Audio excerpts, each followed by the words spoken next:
ఈవీ9 national news కు స్వాగతం. ముందుగా హెడ్లైన్స్. బయోటెక్నాలజీ పరిశోధనలో మైలురాయి పీఎం మోదీ.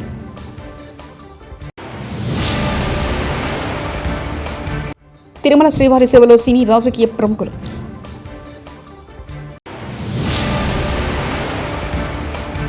ఆటోమొబైల్ రంగంపై ప్రత్యేక దృష్టి సీఎం రేవంత్ రెడ్డి.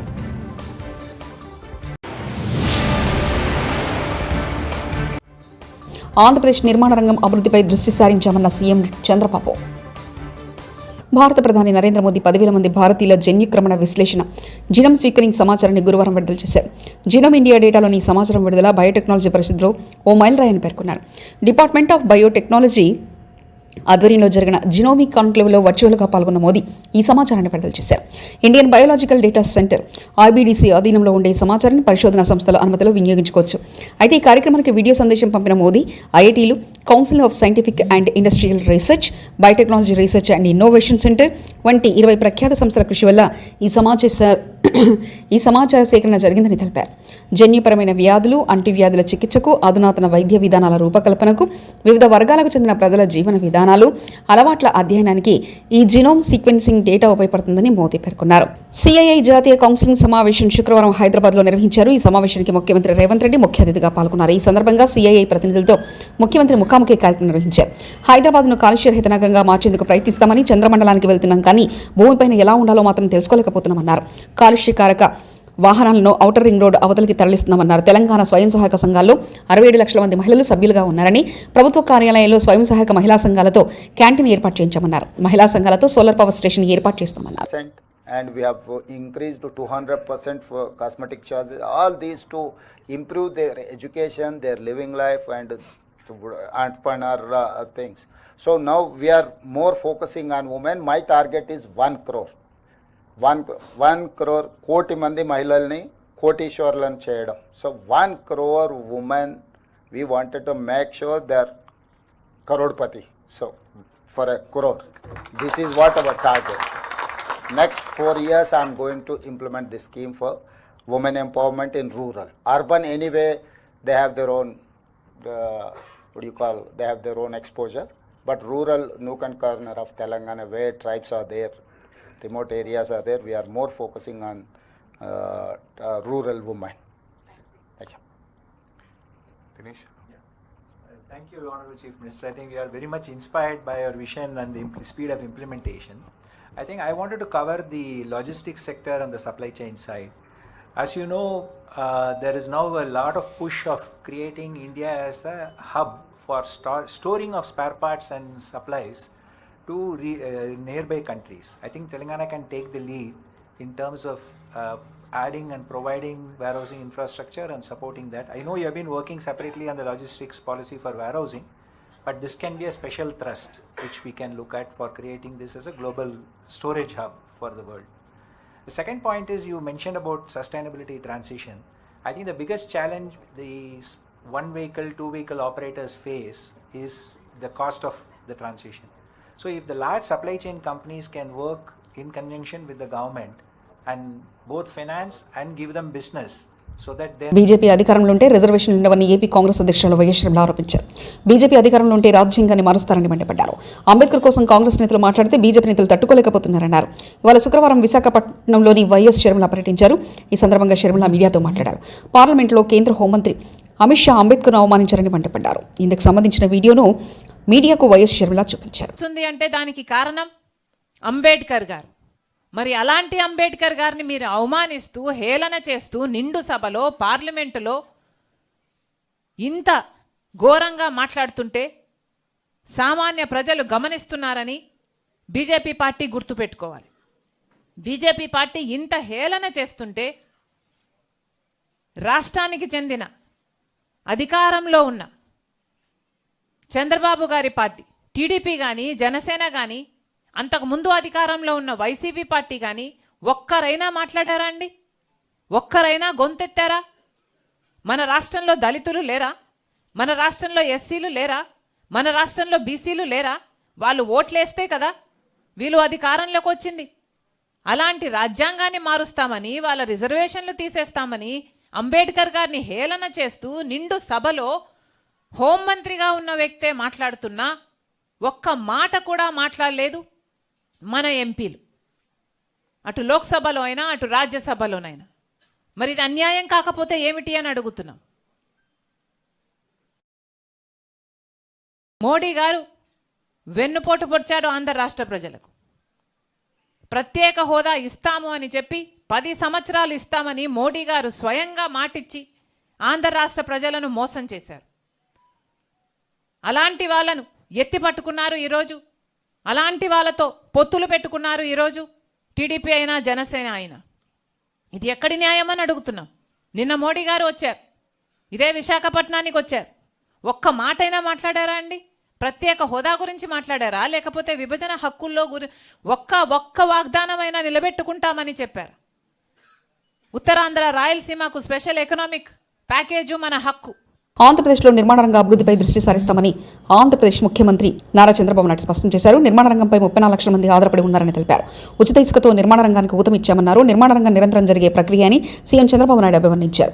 నరేట్కో, క్రెడ్రాయ్ వంటి సంస్థలు ముందుకు రావాలని ఈ సందర్భంగా ఆయన పిలుపునిచ్చారు. మేము ఆ రోజు ఒకే మాట చెప్పాం, మమ్మల్ని ఆశీర్వదించండి, మళ్ళీ ఆంధ్ర రాష్ట్రాన్ని అన్ని రంగాలలో అభివృద్ధి చేసే బాధ్యత మేము తీసుకుంటామని చాలా స్పష్టంగా ఆ రోజు మీ అందరికీ హామీ ఇచ్చాం. మా హామీలు నమ్మారు. ఎప్పుడు చరిత్రలో నేను చాలాసార్లు ఎన్నికల్లో పోటీ చేశాను, కానీ స్ట్రైక్ రేట్ చూస్తే 93%, అంటే పెట్టిన అభ్యర్థుల్లో 93% గెలిచారు. అదే సమయంలో 57% ఓట్లు కూడా వేశారు. ఆ నమ్మకంతోనే మేము వచ్చిన వెంటనే మీరు ఒక్కసారి ఆలోచిస్తే పునర్నిర్మాణం ప్రారంభించాం. ఎటు చూసినా విధ్వంసమే, ఎటు చూసినా అంధకారమే. ఎటు పోవాలంటే కూడా ఇప్పటికి కూడా మాకు ఇంకా చాలా సమస్యలు ఉన్నాయి. కానీ అడుగడుగునా ప్రతి ఒక్కరోజు కూడా ఆలోచిస్తున్నాం. ఆలోచించి నిన్నే మీరు చూస్తే ప్రధానమంత్రి గారు వచ్చి ఆంధ్రప్రదేశ్ రాష్ట్ర చరిత్రలో ఎప్పుడు రాని విధంగా 2,08,000 కోట్ల రూపాయలకు ఫౌండేషన్లు వేశారు. ఇంకో పక్క ఇనాగరేషన్లు చేశారు. అంటే ఇప్పుడిప్పుడే కొత్తగా పెట్టుబడులు వస్తున్నాయి, విశ్వాసం పెరుగుతూ ఉంది. బ్రాండ్ ఏపీ ఇప్పుడిప్పుడే మళ్ళీ ముందుకు పోయే పరిస్థితి వస్తూ ఉంది. దీంట్లో అనేక రంగాలు పెట్టుబడులు వస్తున్నాయి. ఆ రంగాలు మీరు చూస్తే ఎప్పుడు కూడా నూతనమైన రంగాలను అందిపుచ్చుకోవడంలో ఒక పక్కన ఎన్డీఏ కానీ తెలుగుదేశం పార్టీ కానీ ఎప్పుడూ ముందుంటాం. ఈరోజు మీరు చూస్తున్నారు, 95లో హైదరాబాద్లో ఏమీ లేని సమయంలో అంచెలంచెలుగా అభివృద్ధి చేసి ఈరోజు ఇండియాలోనే నెంబర్ 1 సిటీగా, మోస్ట్ లివబుల్ సిటీగా తయారు చేశామంటే ఆ రోజు చేసిన ఫౌండేషనే. అక్కడ కూడా ఆ రోజు నిర్మాణ రంగమే లేదు. అలాంటి నిర్మాణ రంగాన్ని ముందుకు తీసుకుపోయాం. తిరుమల శ్రీవారిని పలువురు సినీ రాజకీయ ప్రముఖులు దర్శించుకున్నారు.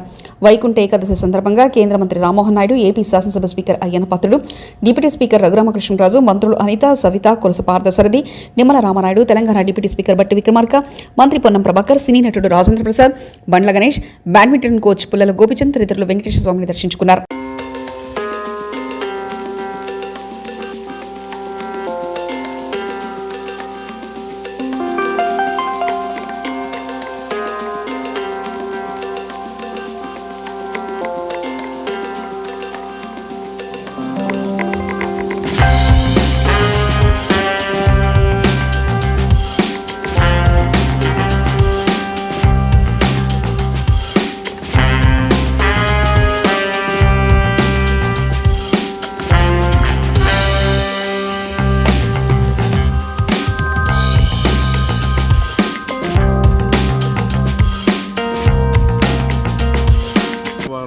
దర్శనానికి క్రమం తప్పుకుంటూ వస్తూ ఉంటాను నేను.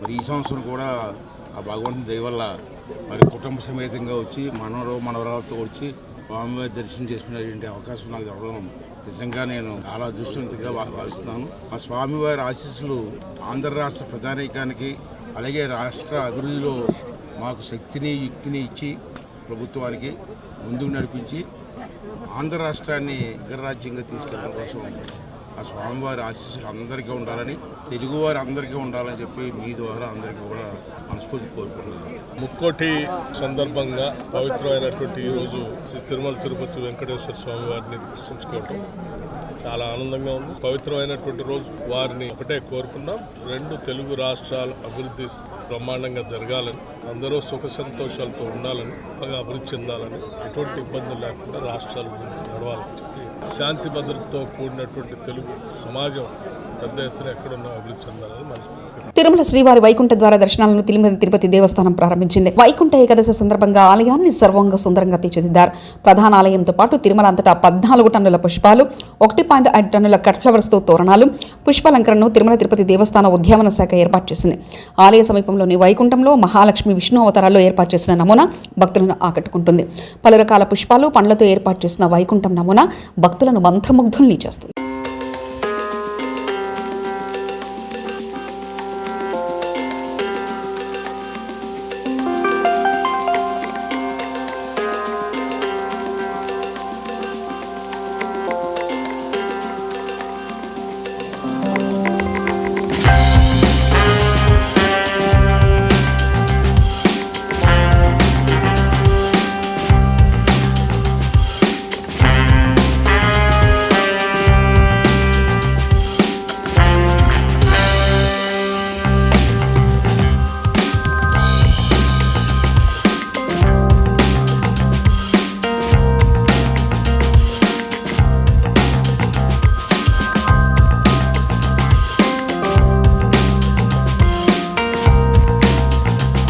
తిరుపతి తొక్కిసలాట ఘటనపై టీడీటీ చైర్మన్ బీఆర్ నాయుడు క్షమాపణ చెప్పాలి. Pawan Kalyan TDT chairman BR Naidu, EO Shyamala Rao, AEO Venkaiah Chowdary, TDP board సభ్యులు భక్తులకు క్షమాపణ చెప్పాలి.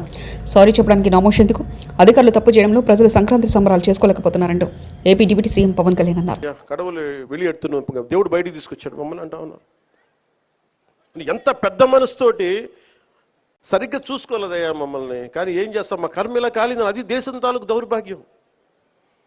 ప్రజలు ఇంత బాధ్యత ఇప్పుడు కష్టం వచ్చినప్పుడు ఎంత అద్భుతంగా చెప్పారంటే నాకు కన్నీళ్ళు వచ్చినాయి. నాకు నిన్న కరిగిపోయాను నేను. వీళ్ళ క్షమాపణలు చెప్పదు ఇంకెవరికి క్షమాపణలు చెప్తాం? ఏఈఓ కానీ, ఏఈఓ వెంకయ్య చౌదరి గారు కానీ, ఈఓ శ్యామలరావు గారు కానీ, చైర్మన్ బీఆర్ నాయుడు గారు కానీ, టీటీడీ బోర్డు సభ్యులు, పాలక మండలి సభ్యులందరూ కానీ, మీరందరూ వచ్చి ఒక్కొక్క వ్యక్తి గురించి కథ వింటప్పుడు మీకు బాధ అర్థమవుతుంది. క్షమాపణలు చెప్పండి. మీరు క్షమాపణలు చెప్పి తీరాలి, వేరే దారి లేదు. సంక్రాంతి వేడుకలను చాలా అద్భుతంగా జరుపుకుందాం అనుకున్నాను, కానీ తిరుపతి తొక్కిసలాట ఘటన వల్ల ఈసారి జరుపుకోలేకపోతున్నామంటూ AP deputy CM Pawan Kalyan తెలిపారు. పందిరేద్దాం అనుకున్నాం, కానీ స్కూల్ వరకే పరిమితం చేశాం. నిన్న తిరుమలలో జరిగిన సంఘటన కొంచెం బాధ కలిగించింది. అందువల్ల అందరూ డాంపెన్ స్పిరిట్స్ తోటి ఇలాంటి కష్ట సమయంలో కొంచెం అందరం కొంచెం మెత్తగా దీన్ని కొంచెం దీన్ని స్థాయి తక్కువగా చేద్దామని నాకు సలహా ఇచ్చారు. కానీ వచ్చే సంవత్సరం చాలా ఘనంగా జరుపుకుందాం. కుదిరితే ఈ దసరా బాగా చేద్దాం. నన్ను మాజీ ఎమ్మెల్యే అనొద్దు, జగ్గారెడ్డి అనేది పర్మనెంట్, మాజీ ఎమ్మెల్యే ప్రజెంట్ ఎమ్మెల్యే అనేది టెంపరీ. జగ్గారెడ్డి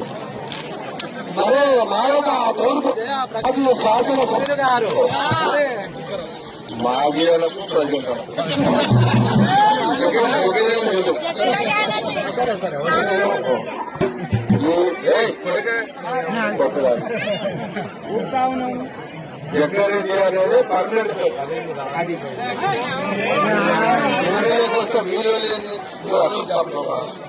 చూడదు ఫాస్ట్ జగ్గారెడ్డి అనేది పర్మనెంట్, మాజీ ప్రజెంట్ అనేది జగ్గారెడ్డి.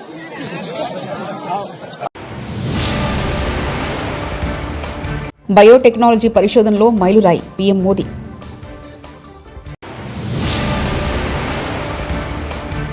తిరుమల శ్రీవారి సేవలో సినీ రాజకీయ ప్రముఖులు.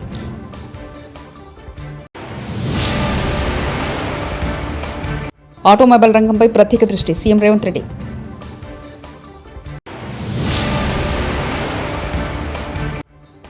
ఆంధ్రప్రదేశ్ నిర్మాణ రంగం అభివృద్ధిపై దృష్టి సారించామన్న సీఎం చంద్రబాబు. ఇవి బులెటిన్ విశేషాలు. చూస్తూనే ఉండండి EV9 నేషనల్ న్యూస్.